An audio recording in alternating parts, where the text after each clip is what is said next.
Welcome to Fortune Forecast, and I am your hostess, Daisy Raisler.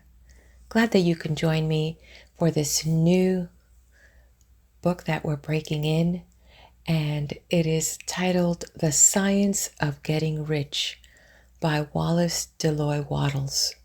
This was published in 1912, and it is in the public domain. Chapter 1. The right to be rich.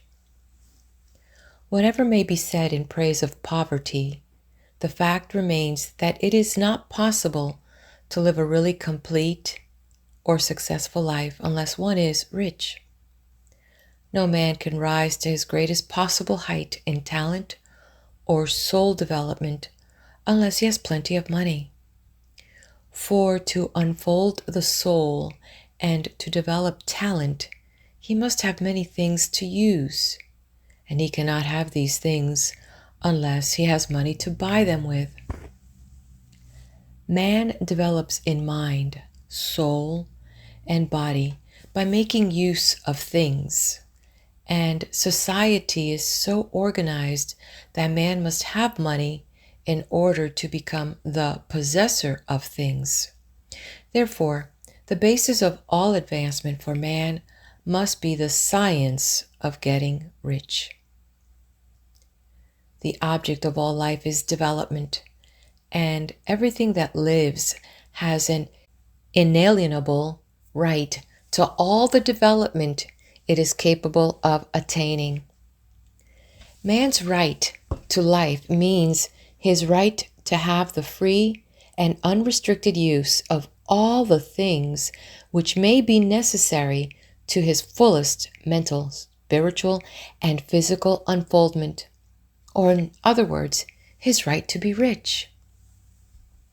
In this book, I shall not speak of riches in a figurative way. To be really rich does not mean to be satisfied or contented with a little. No man ought to be satisfied with a little if he is capable of using and enjoying more. The purpose of nature is the advancement and unfoldment of life, and every man should have all that can contribute to the power, elegance, beauty, and richness of life. To be content with less is sinful. The man who owns all he wants for the living of all the life he is capable of living is rich. And no man who has not plenty of money can have all he wants. Life has advanced so far and becomes so complex that even the most ordinary man or woman requires a great amount of wealth in order to live in a manner that even approaches completeness. Every person naturally wants to become all that he is capable of becoming. This desire to realize innate possibilities is inherent in human nature. We cannot help wanting to be all that we can be. Success in life is becoming what you want to be. You can become what you want to be only by making use of things. And you can have the free use of things only as you become rich enough to buy them. To understand the science of getting rich is therefore the most essential of all knowledge. There is nothing wrong in wanting to get rich. The desire for riches is really the desire for a richer, fuller, and more abundant life. And that desire is praiseworthy. The man who does not desire to live more abundantly is abnormal. And so the man who does not desire to have enough money to buy all he wants is abnormal. There are three motives for which we live. We live for the body, we live for the mind, and we live for the soul. No one of these is better or holier than the other.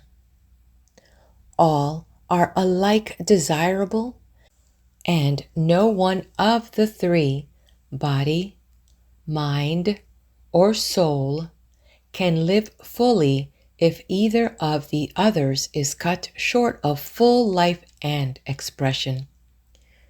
It is not right or noble to live only for the soul and deny mind or body.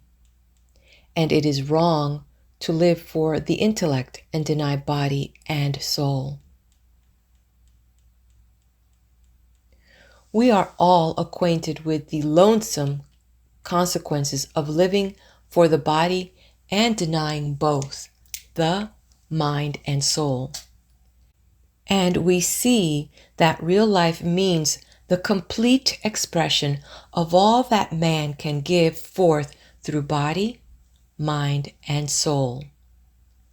Whatever he may say, no man can be really happy or satisfied unless his body is living fully in every function, and unless the same is true of his mind and his soul. Wherever there is unexpressed possibility or function not performed, there is unsatisfied desire. Desire is possibility seeking expression, or function seeking performance. Man cannot live fully in body without good food, comfortable clothing, and warm shelter, and without freedom from excessive toil. Rest and recreation are also necessary to his physical life. He cannot live fully in mind without books and time to study them, without opportunity for travel and observation, or without intellectual companionship. To live fully in mind, he must have intellectual recreations, and must surround himself with all the objects of art and beauty he is capable of using and appreciating. To live fully in soul, man must have love, and love is denied expression by poverty. Man's highest happiness is found in the bestowal of benefits on those he loves.